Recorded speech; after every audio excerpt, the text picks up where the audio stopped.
खड़े होंगे, अपने गरीब परिवार को मुख्य धारा में कैसे लेके आए। तो हम तो चौक पे खड़े होकर अपनी बात कह लेंगे।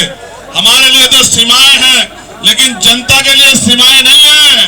जनता जब खड़ी होती है सारी सीमाएं तोड़ देती है। इतिहास गवाह है, पहले भी आपने अपनी ताकत का लोहा मनवाया है, इस बात भी लोहा मनवा लो।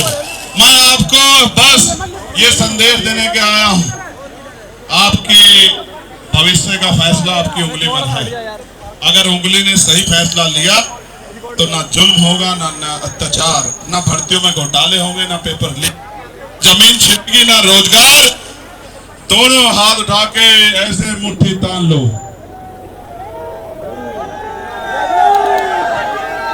जय भीम, जय भारत, जय संविधान,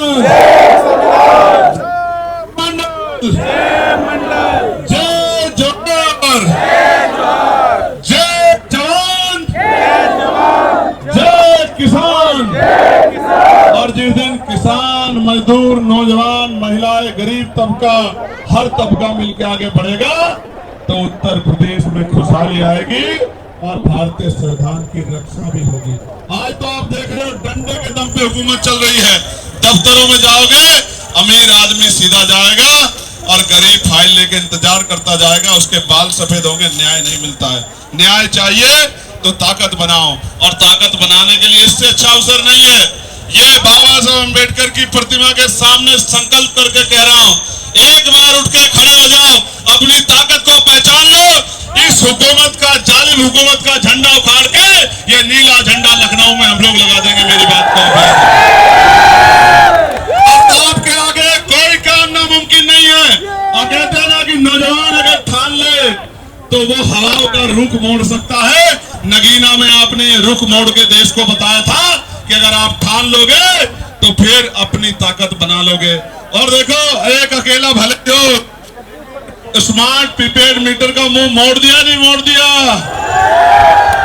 इस बार ताकत बना लो। शामली में, मुजफ्फरनगर में, सहारनपुर में, बिजनौर में, अमरोहा में, संभल में, मुरादाबाद में, बागपत में अपनी ताकत बना लो, अपना झंडा मजबूत कर लो, अपना डंडा मजबूत कर लो। और लोकतांत्रिक प्रदेश है, एक एक वोट को इकट्ठी करके वोट के बिखराव को रोक के अपनी ताकत बना लो। तो मैं लिख के देता हूँ कि आपके बच्चों को रोजगार भी मिलेगा और आपको न्याय भी मिलेगा। ये कहते हैं नया उत्तर प्रदेश, कोई जरूरत नहीं नए उत्तर प्रदेश की। हमें न्यायपूर्ण उत्तर प्रदेश चाहिए, जहां सबके साथ न्याय हो और सबके सम्मान की रक्षा हो। मैं पत्रकार साथियों को भी कहूंगा, मुझे आज ही पता लगा, मैं बुढ़ाना मेहता का एक पत्रकार ने खबर सरकार खिलाफ चला दी तो मुकदमा दर्ज कर दिया उसके खिलाफ। ये उत्तर प्रदेश नहीं, ये गुंडा प्रदेश बन गया। इसको बचा लो मेरे साथियों, ये जिम्मेदारी लोकतंत्र में जनता के हाथ में।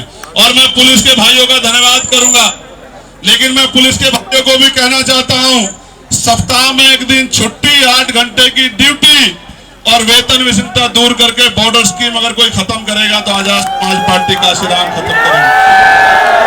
अगर कर्मचारियों को पुरानी पेंशन का लाभ और प्रमोशन में रिजर्वेशन ओबीसी को दिलाएगा, या अति पिछड़े समाज को 15% अतिरिक्त आरक्षण, पाल को, प्रजापति को, कश्यप को, सैन को, विश्वकर्मा को, जोगी को, तमाम अति पिछड़ी जातियों को दिलाएगा तो वो आजाद समाज पार्टी का आशीर्वाद दिलाएगा। महिलाओं को जो रोजगार दिलाएगा, क्षेत्र में कुटीर उद्योग लगा के, उद्योग धंधे लगा के, वो आजाद समाज पार्टी का आशीर्वाद दिलाएगी।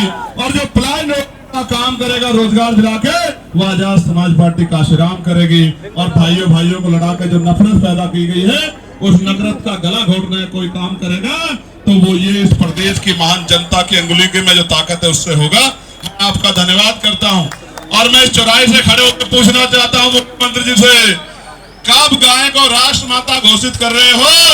आप तो 2015 में कह रहे थे, 2015 में कह रहे थे क्या कि हम गाय को राष्ट्र माता का दर्जा देंगे। आज तो आपकी सरकार है डबल इंजन, ट्रिपल इंजन की, दे दो, कौन रोक रहा है? हम कह रहे हैं कि दे दो, दे दो, कौन रोक रहा है?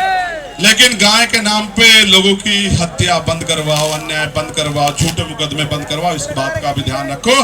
प्रदेश की जनता सवाल पूछेगी और अपने हक लेकर रहेगी। और मैं फिर कह रहा हूं, इतिहास गवाह है भारत का, जब जब नौजवान ने अंगड़ाई ली है, चाहे वो सरदार करतार सिंह सराफा के रूप में हो, ये शहीद आजम सरदार भगत सिंह के, अमीर अब्दुल हमीद के, जब जब जय कोतवाल धन सिंह गुर्जर या माता दीन वाल्मीकि के रूप में जब जब भी नौजवान ने अंगड़ाई ली है, हुकूमत को पलट के रख दिया है। मैं फिर कह रहा हूं कि आपके घुटनों में होगी सरकार अगर आप अपनी जिम्मेदारी को अदा कर लो।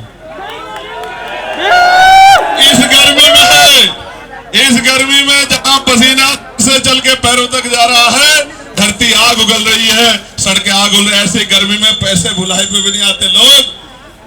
मैं तो कर्जदार हूं आपका, और जब तक कर्ज उतारता रहूंगा जब तक बाबा साहब फूले साहू का सपना पूरा नहीं होता,